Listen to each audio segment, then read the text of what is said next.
One of the biggest things holding Batman, a Telltale series, back is Rocksteady's Arkham franchise. While The Dark Knight was originally a difficult hero for video game developers to pin down, 2009's Arkham Asylum proved that being Batman could be a lot of fun. Its sequels capitalized on the hero's success, turning the franchise into an absolute powerhouse. Now, Telltale, the masters of storytelling, are putting their own spin on The Dark Knight, but the end result feels a bit hampered due to what has come before. Every drop of blood, everything you've sacrificed, the city is safer now. It's made you a target. Telltale games all have the same basic design, allowing you to make choices over the course of each episode that, in turn, affect subsequent episodes in different ways, with most of the changes being fairly minute. All of this is punctuated by a handful of QuickTime events, and Batman is no different.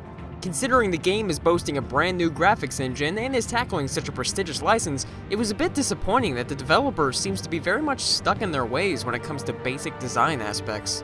Because that's the thing, with Batman, we fought thugs and psychopaths in Arkham Asylum and on the streets of Gotham. To reduce these segments to mere button presses takes away from something that we've already experienced in other games featuring Batman.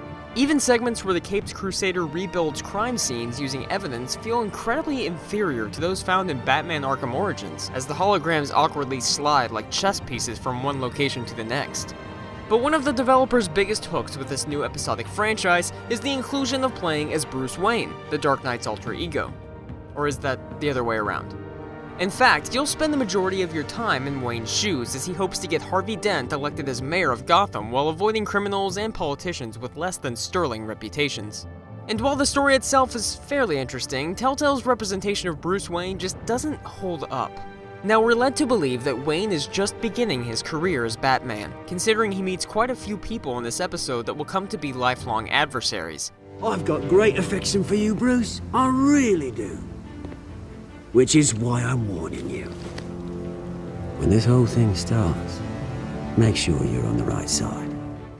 So he definitely isn't a seasoned veteran yet. However, his character gets outsmarted several times in episode 1, and his general demeanor in public can be described as fairly hesitant, not horribly confident or composed, things that, even early in his career, he should be. And all of this comes through even when you aren't making his choices. To see him struggle to answer a question as you sift through your options, or get emotional over a situation seems out of character. And truthfully, Telltale seems to have chosen a license where their gameplay design often clashes with the lead character's personality of having an answer to everything, knowing he's the smartest person in the room, but not showing it. As a result, my experience in Bruce Wayne's suit felt a bit uneven. We have to shake things up to make that happen. Well, we can start with a few hands, Come on. The new graphics engine sports some noticeable upgrades from the team's previous outings, but it still suffers from all of the same problems. Stiff movements, aliasing, repeating facial animations, glitches, and some lip-syncing issues. Oh, Christ. The game also decides to introduce Bruce Wayne's section in a room full of crowded people, dropping the frame rate rather noticeably.